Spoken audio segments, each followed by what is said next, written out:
Hello, everyone. Welcome to a brand new testing cycle. Let's get right into the Prometric updates. Now, the current EA exam cycle runs from May 1st, 2022 through February 28th, 2023. If you take your exam between those two dates, you're going to be tested exclusively on 2021 tax law. Okay, exclusively on 2021 tax law, because that is the filing season that we're in, right? So we are currently in calendar year 2022, but the filing season, the tax returns that we're filing at this time are 2021 tax returns. So if you take your exam between those two dates, this May 1st, 2022 through February 28th, 2023, you're only going to be tested on 2021 tax law. The Candidate Information Bulletin tells you everything that you need to know about signing up for the exam, how much it costs. So I'm going to go over some of the most common questions that we receive from candidates in the Candidate Bulletin. So here I am on the official IRS Prometric webpage. Prometric administers dozens of different examinations, including the CPA exam and the EA exam. So you want to make sure that you're on the right page. So if you see IRS Special Enrollment Examination with the IRS Eagle Head, then you know that you've come to the right place. What you want to do is go down to where it says, click here to review the Candidate Information Bulletin. And the new bulletin is up. You can view it by clicking on that link. And it says here, for examinations beginning May 2nd, 2022. Technically, the examinations are going to start on the 2nd of May instead of the 1st, because the 1st is a Sunday. So it's a weekend. But the testing cycle generally runs May 1st through February 28th, or the last day of February. If it's a leap year, then the examination will run all the way to the 29th. Now, where you want to schedule, if you schedule online, is www.prometric.com SEE. And you can see the link right there. The SEE stands for Special Enrollment Examination. That's what it means. And that's where you can schedule your exam if you schedule online. Now, there are some site restrictions because of COVID-19, depending on your location. Prometric has many testing centers overseas. So if you are taking the exam overseas, you're going to want to verify any kind of COVID restrictions that might apply to your testing center or your testing location.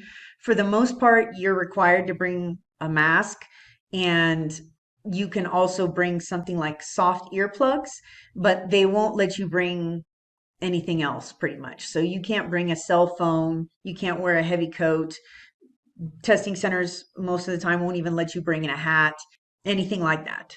Okay, you won't be able to bring it into the testing center with you. Now, if you scroll down to the introduction page, Prometric's direct contact information is here, where you can schedule over the phone, or if you want to call them, if you have a specific question that's not addressed in this bulletin, you can ask them. You can ask Prometric by contacting them directly. And this is also the number that you would want to call if you need an accommodation.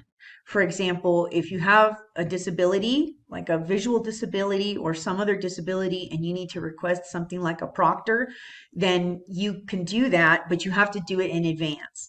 So if you need an accommodation, they will provide it to you, but that's something that you need to call and ask them for. It's not An accommodation is not something that you can request online. So you would need to contact Prometric and request that accommodation in advance. Now, if you scroll down to the next page, it shows you how to schedule an examination appointment. The first step is to request your PTIN. Now, many of you are already tax professionals, I know, so you probably have a PTIN already. If you haven't requested a PTIN yet, you have to do that first. So you can't even schedule the EA exam without a PTIN. All right, so you need to do that first. And to request the PTIN, you have to do that on the IRS website, not on the Prometric website. And it gives you the link right there to request a PTIN. PTINs aren't free anymore. They were free for a few years, and then the IRS got sued. And they actually won the case. They won the P10 case. They've lost several cases in the last couple of years too. We're going to talk about that when we go into part three. But the IRS won the P10 lawsuit. Let's call it the P10 lawsuit. So the IRS is charging for P10s again. And the money that the IRS makes off of the P10 fees just go back into the return preparer office in order to administer these programs, which the P10 is one of them. But you have to get your P10 first.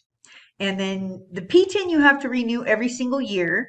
So many exam candidates don't take all of their exam sections in one year.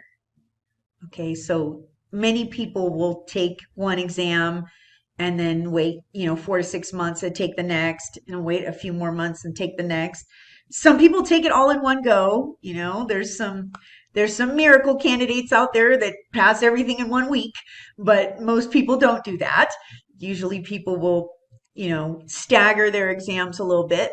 So if you have a situation where you're taking exam parts in a staggered way over the course of 1 year or two, then you have to maintain your P10 throughout. Okay, you have to renew your P10 every single year. So P10s have to be renewed annually by December 31st of the following year. And the renewal period for P10s opens up around mid-October. Now, each examination part is 3.5 hours, which means that's how much time you have to make it through the 100 questions. It's 100 questions, they're all multiple choice, and you've got 3.5 hours, which ends up averaging out to about 2 minutes per question. Okay, now the actual seat time is 4 hours because Prometric allows you to go through a pre-exam tutorial, and then you have to answer the post-exam customer satisfaction survey. When I took the exam many, many years ago, they wouldn't close out the test until you completed the survey. So even if you don't want to answer the survey questions, you still have to answer the survey questions. And go through the tutorial. That's my advice. You don't lose any exam time by going through the tutorial. So the seat time is 4 hours, whether you go through the tutorial or not, and you won't get extra exam time by skipping the tutorial. Once you start the exam and you start answering the actual test questions, that's when that 3.5 hour time clock or timer begins. So you won't lose any exam time by going through the tutorial or by going through the customer satisfaction survey. And you have to go through the customer satisfaction survey, even at the end you're all stressed out and you just want to get out of there. Still got to answer the questions. They're going to ask you, like, was the temperature in the room to your satisfaction? That sort of thing. Just stupid stuff. Just answer it and then you can get out. Now you can see here it says that you can take each part of the examination at your convenience and in any order. Many exam candidates choose to take the exam out of order, which means they will take part 1, part 3, and then they'll save part 2 for last because it's the most difficult section. Hands down, part 2 is more difficult than the other 2 parts. And that's because the scope of part 2 is just huge. Back before the exam was online, before it was a digital exam, it used to be offered on paper, like everything else 20 years ago or 25 years ago. And the examination, when it was offered on paper, it was 4 parts. And what happened when the examination became an electronic exam, the IRS merged the two of the parts into one, and that became part 2. So part 1 covers individual taxation and part 3 covers representation and ethics. But part 2 covers every single type of entity, not just partnerships, corporations, and sole proprietorships, but exempt entities, retirement plans, payroll, tax accounting, book to tax differences. Just the scope is enormous. it's just so much subject matter to get through. So part two is really difficult, and many exam candidates choose to leave that part for last, but you can do you can do whatever you want. So if you want to take your exam in order, you could do that. If you want to take part three first, because it's the easiest, you can do that too. So you could choose to take it any way you want. When I took the exam personally, I took it in order, but I'm going to admit that I didn't pass part two the first time. And the reason why I tell you that is because I don't want you to get discouraged. When I took the exam, I had about 5 years of individual tax experience under my belt. I was a C-Tech in California. For those of you from California, you know what that is, right? So California has its own licensing requirements for unenrolled preparers. And I was a C-Tech, and I also did payroll. So I had some practical experience going in, especially for part one. I had practical experience doing individual returns and payroll. And I passed part one the first time. I didn't feel like part one was easy. I don't want you to get that impression. I felt like part one was difficult, but I passed it the first time. And then part three, I passed really quickly. I didn't even use all of my exam time. I think it took me less than 90 minutes to get through all of the questions for part three. And I felt really confident the whole time. So part three, I felt was easy. And then part two, I felt was really difficult. I remember when I took part two, getting hammered with partnership basis questions. I felt like every other question was about partnership basis. And at that point in my career, I hadn't prepared a partnership tax return yet. So I didn't have any practical experience to kind of help me along. So I didn't pass part two the first time. And when you leave the testing center and you don't pass, you you feel a little bit depressed. But what I'm trying to tell you is that you shouldn't feel depressed. You should take that as an opportunity to see where your weak areas are. And you shouldn't get discouraged at all. They will tell you, at the end, they'll give you a paper that will tell you, this is where you need to improve. So use that if you don't pass the first time to basically focus your study in that particular area. Even if you don't feel, even if you fail part one the first time or any of the parts, I want you to have that attitude that you can absolutely pass. You just need to know where your weak areas are and just focus on those. Okay. So most people, if they do take part two and they go back and they study their weak areas, they can pass it the second time around. And I passed it the second time, and becoming an enrolled agent changed my life. So you absolutely can do it too. As a testing strategy, I think that you should go in relaxed. Go in relaxed. Use it as an opportunity to learn. And if you pass, then that's fantastic and it's great. And you don't need to worry anymore. But if you do fail, especially if you fail part two the first time, you should not beat yourself up about it at all. Okay, part two is really, really difficult.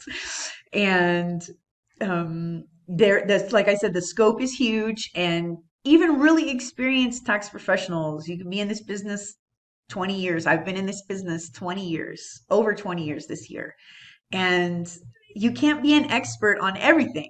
Nobody is an expert on everything. And part two is going to test you on estates and C Corps and S Corps and exempt entities and retirement plans, all of those topics. And you have to know, a little bit about every single one.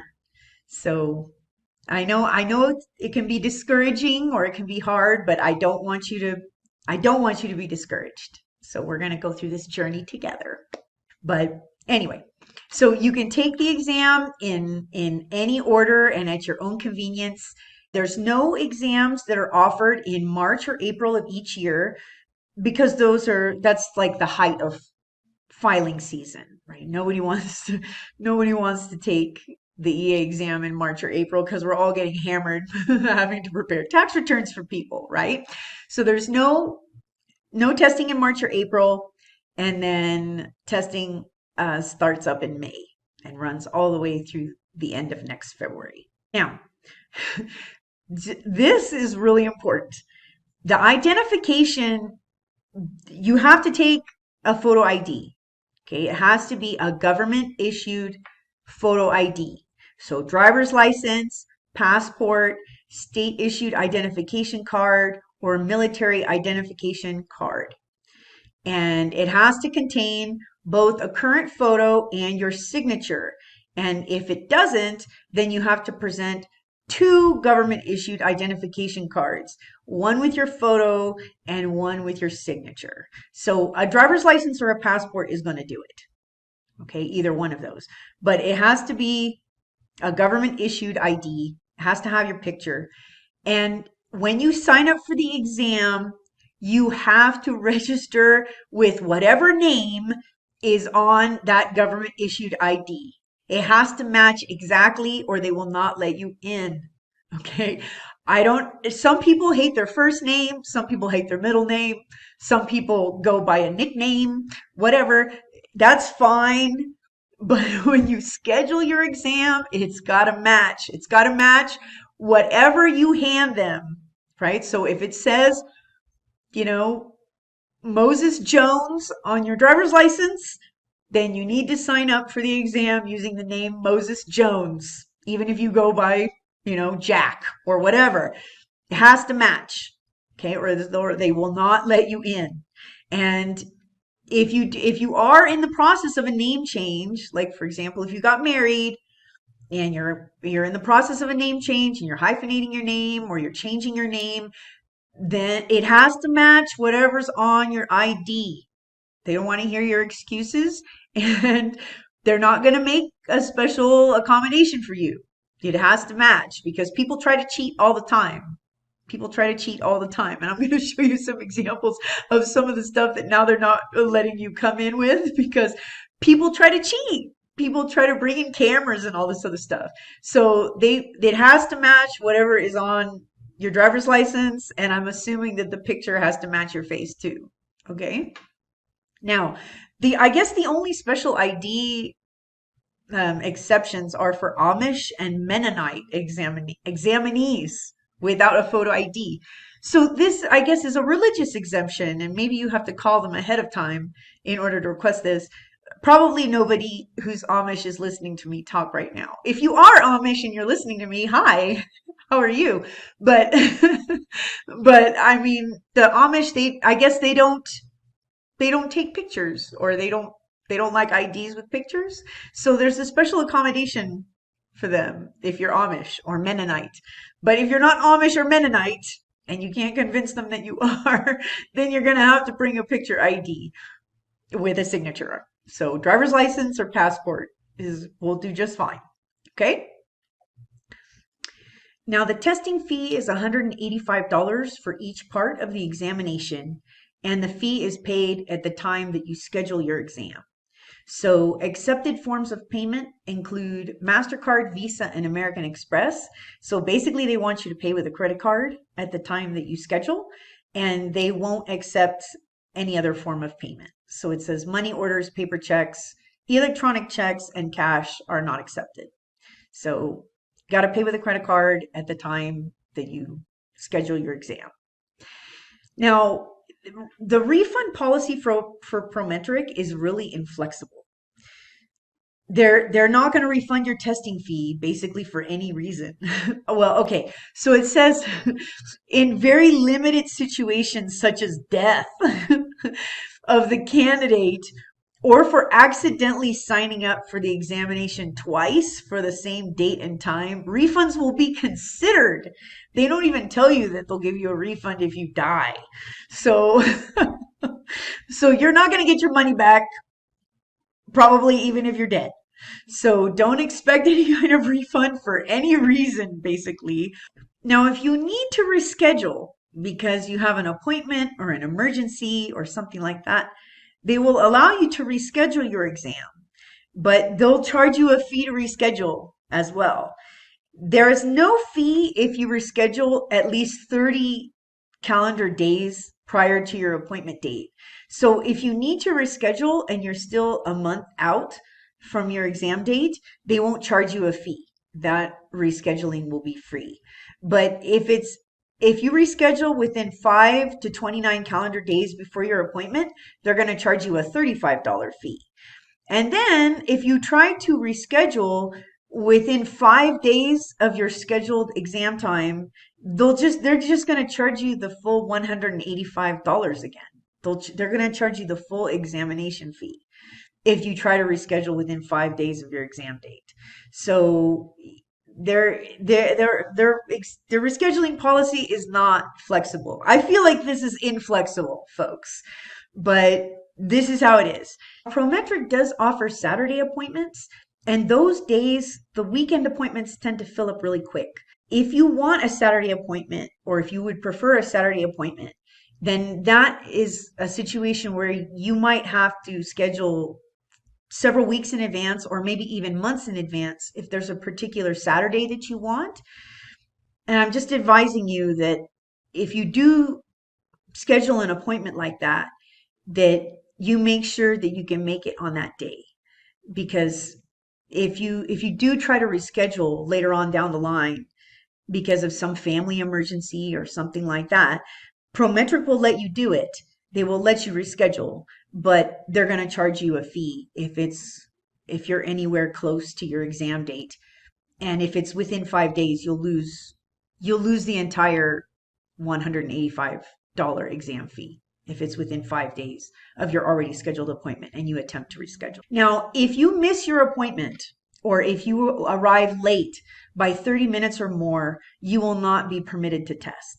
So you want to make sure that you also get there early, because if you arrive late, traffic jam, whatever, they don't have to let you test. They can refuse to let you enter the testing room.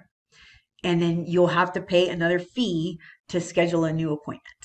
Now, if Prometric is actually the one to cancel your exam or cancel your test because of severe weather or some kind of an emergency, and Prometric has to close their testing center because of that, then there's no fee for that, and you'll be allowed to reschedule for free. So if it's Prometric's fault, then you can reschedule and there's not an additional examination fee. They will attempt to contact you by phone or by mail, but you can always check the website for site closures.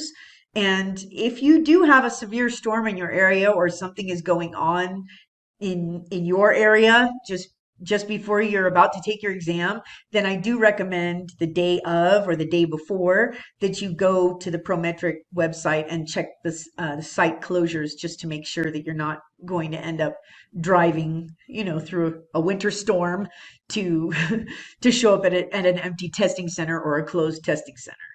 Okay, but if Prometric is the one to actually cancel your examination, then you can reschedule at no charge. Now, if you scroll down to page 6, you will see that it says here that the IRS will not test on any retroactive legislation. So if you take the exam within this testing cycle, you will be only tested on 2021 tax law, as it was on December 31st, 2021. And I know that this can be really confusing. I realize that because Congress has passed a retroactive tax bill every single year since 2018. Congress didn't used to do that 15 years ago. It was retroactive tax law changes were rare. And the last 4 years, we've had a retroactive tax bill passed every single year. But the IRS will not test you on any retroactive tax legislation. So if something is passed later on in the year, you don't need to worry about it for the test. They're only going to test you on the IRS publications or any legislation that was passed as of December 31st, 2021. And that's what we're going to cover in the book, and that's what we're going to cover in the webinars. Anything that Congress passes later, I know that it can end up being confusing, but the IRS will not test you on any kind of retroactive legislation. Okay, so They're not going to test you on anything that Congress decides to pass later on in the year. Now, if you go down a little bit more, it'll tell you that the examination is closed book. You're not allowed any kind of notes or reference materials or electronic devices at any time. You are allowed to use a calculator, and they're going to give you like the old-fashioned kind of calculator, the little solar calculator that just does normal math functions. It's not going to be anything fancy. They will let you have a handheld calculator to use during the exam. You can't bring your own calculator. And then they'll give you scratch paper and a pencil for you to write. You're not allowed to take that with you when you leave. You have to turn it in to the testing center. The calculator, the pencil, and the scratch paper. So don't think that you could take your notes with you. They're not going to let you do that. You can take a break during the exam. This is a relatively new thing. They started doing this in 2020. So there's a scheduled 15-minute break, which means that the exam clock will stop after you've answered questions 1 through 50. That's the first half. And you will be allowed to take a break, a 15-minute break. You can go to the bathroom, you can get something to eat, whatever. And then you're allowed to come back in and finish the second half. Whether you take the break or not, because you can decline it if you want. You can decline the break. Whether you take it or not, you are not allowed to go back and revise any of the questions that you've already answered, the questions 1 through 50. So I used to tell candidates as a testing strategy to answer every single question, and I still think you should do that. Don't leave any question unanswered ever, because if you don't answer a question, it's going to be marked as 0, but they're all multiple choice. So even if you have no idea what the answer is, if you answer something, if you mark something, then you have a 25% chance of getting it right. So you absolutely answer every single question. Do not leave any answers or any questions blank. And that's honestly one of the main reasons why brand new test takers fail when they go in. They'll get fixated on one particular question, or maybe they'll have a really difficult math question. They just can't get past it. Don't do that. You only have about 2 minutes per question. And if there's a really complicated math question, guess and mark it for review and come back to it after. Make sure that you read every single question, because some of those questions are going to be easy for you and you'll know the answer right away. So don't be in a situation where you don't get to the end and you leave questions unanswered or unread. All right, because the clock will stop at 3.5 hours. You only have that certain amount of time, but just don't leave any questions unmarked. I'll answer every single one. And if you do have a complicated question where you have to do math, take a guess, mark it for review. There's going to be a little button where you can mark it for review and come back to that one afterwards. Make sure you read every single question and you mark every single question. You can either take the break or you can decline it. So you're allowed to do either one. But if you do take the break, make sure that you come back in time. If you don't make it back within those 15 minutes, the exam clock will restart. So don't be late if you do decide to take the break. The 15-minute break, the clock will actually stop. This is a scheduled break. So you won't lose exam time if you take that 15-minute scheduled break. You can also take unscheduled breaks. Like if you have a bathroom emergency all of a sudden and you have to leave, you can do that. You can leave the testing room in order to go to the bathroom or whatever other emergency that you might have. The problem is that if it's an unscheduled break, they make you sign out and then sign back in. And with the unscheduled breaks, the exam clock doesn't stop. So you will lose exam time if it's an unscheduled break. And you'll have to show ID and go through all the rigmarole to get back into the testing room. So try not to take an unscheduled break if you can help it. Go to the bathroom and eat before you go in. Now, the testing center climate, what I remember from the testing center when I took it, who knows, it was a long time ago, but they had the AC on like full blast. I felt like I was an icicle in that place. And of course, like at the same time, I was really uncomfortably sweating, so nervous. So it was like this uncomfortable ice block feeling with sweatiness. They advise you to take layers, but you can't take a heavy coat. They actually tell you hats and outerwear such as coats are not permitted in the testing room. So I guess it's okay if you wear like 3 shirts, but you're not allowed to take like a hat or a coat. But they do suggest that you consider wearing several layers of clothing. So maybe a tank top plus a long sleeve shirt or a thermal or something, just in case it's freezing inside there. And I remember it being really cold. So the testing center itself, the AC is on, and some people like that, but I'm always really cold all the time. So I don't like it. I don't like the AC on. So if you're one of those people that gets chilly, if you're a cold foot person at night, I'm a cold foot person, gotta sleep with the socks on. If you're a cold foot person, or if you don't like AC, then take some layers, take something warm, a tank top or a long sleeve shirt, a thermal, dress in layers, but they're not gonna let you go in with a coat or a hat. So plan for that. It says right here the testing center temperatures might be cooler or warmer than your comfort level. Just be prepared. Down at the bottom of this same page, it goes over the test center regulations. So if you scroll down a little bit, it'll tell you what you can and can't do and what you can bring with you. So you can't take your own written notes or books or anything else like that, any kind of testing aids, and they won't even let you bring it into the testing center. So if you do bring notes and books or whatever with you, you can study outside in your car, but you got to leave it in there. You can't take it in with you.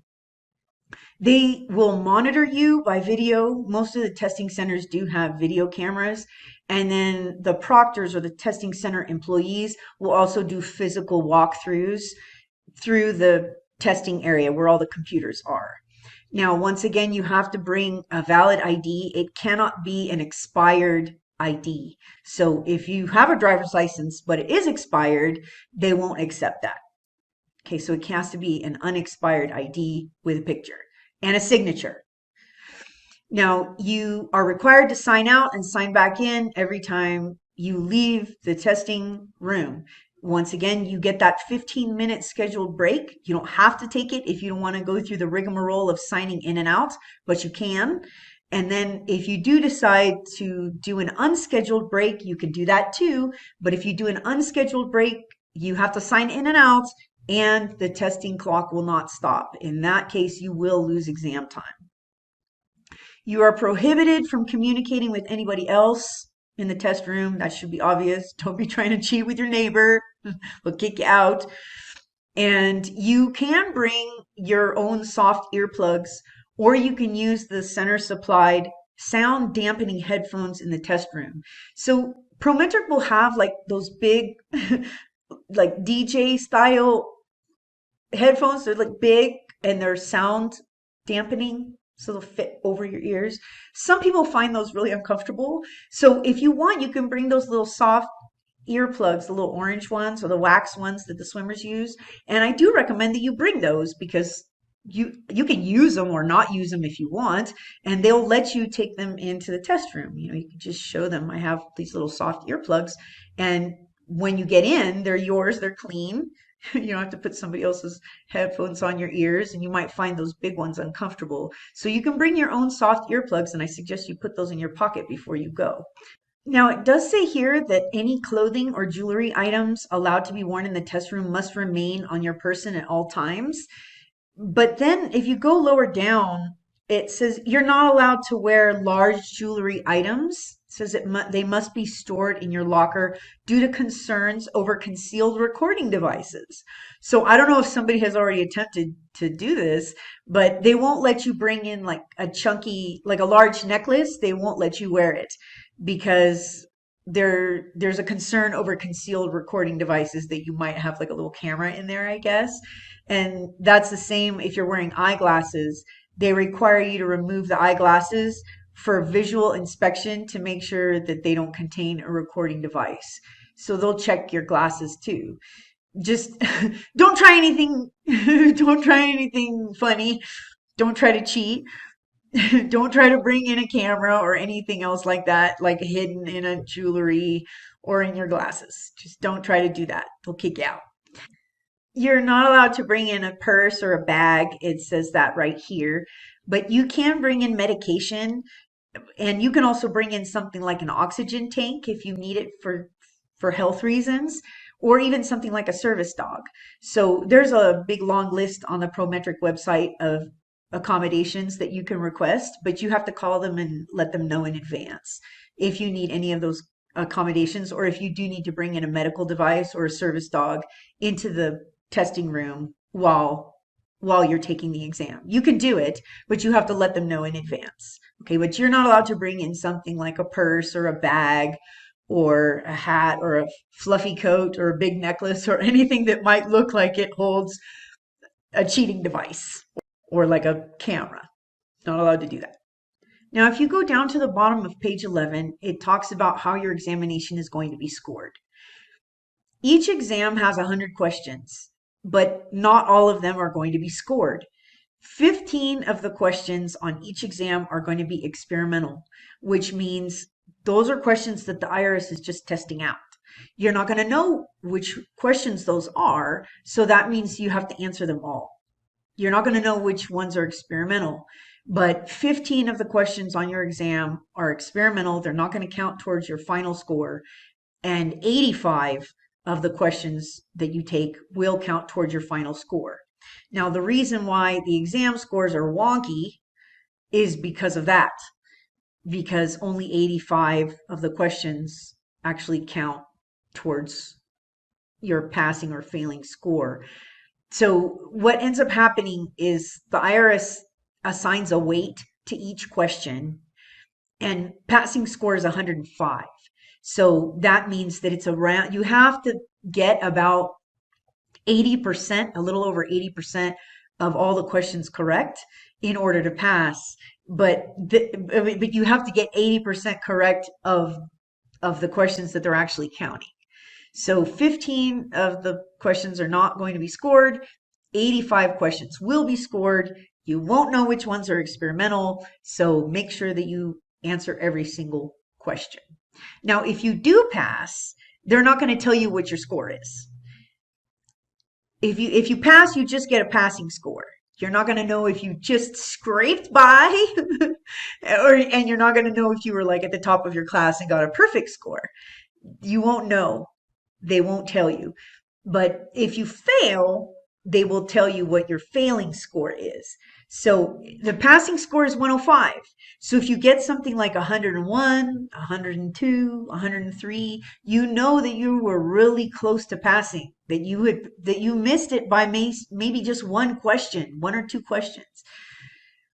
The passing score is 105, but if you pass, they're just going to give you a passing score.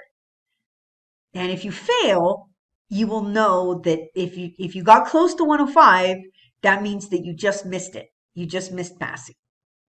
Okay? Now, the last thing that we're going to cover is the carryover policy. You don't have to pass all three parts of the exam one after the other. There's a time period that you have to pass all three parts. In the past, it's been 2 years. You were given 2 years from the date that you passed the first part. So for example, if I passed part 1 today, then the IRS would allow me up to 2 years to pass the other 2 parts before I lost the credit for the part 1 that I had already passed. So they give you time in between the parts in order to pass all 3. Because of COVID, the IRS has extended the carryover policy from 2 years to 3 years. So you're actually allowed 3 full years between exam parts, if you pass, to pass all 3 parts. Now, realistically, most people don't take that long. Most people take, from what we can tell from our user base, most people take between 4 to 12 months to pass. That's the average. Now, that might not be what you do. You might be able to pass right away. Some people do cram and then pass all 3 exams in a week. but that's the exception rather than the rule, right? So most people take, between 9 months, 12 months to pass all three parts. They'll usually stagger them with a couple of months of study time in between. Now, the amount of time that you need to pass the exam and the amount of time that you need to study is really candidate specific. So everyone is going to have a different level of experience and a different level of educational background. So there's exam candidates that sign up with us who have 10 years of experience or 5 years of experience.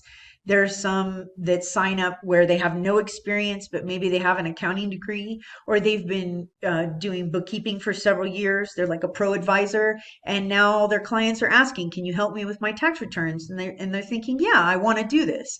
So they want to kind of expand their existing practice model. And there's all different types of users that we have. There's people that sign up that have zero experience and they've just decided that they want to take their career in a different direction. So everybody's going to need a different level of study. Some people can pass in a month, and some people take a year or even 2 years to pass. Life gets in the way sometimes. I think with me, it took 12 months, it took a year, and part of it was because I had a toddler at home, not an infant, but very young son. My first son was born by then. And it's difficult, right, to find time to study, complicated tax law when you've got a toddler tugging at your skirts. But I did it, and I know that a lot of you have very busy lives, and you can do it too. We're going to go on this journey together. All right. So download the candidate bulletin. I think that's everything that we've covered is most of what you need to know. And then the last part of the candidate bulletin is the examination content outlines, which goes over every single topic that they might test you on. The list is pretty dense. I'll just say that right now. It's a lot of different topics, but we're going to go over these when we go over the webinars for all three parts. All right. Good luck, everybody. And we'll go into the webinars for part 1 next.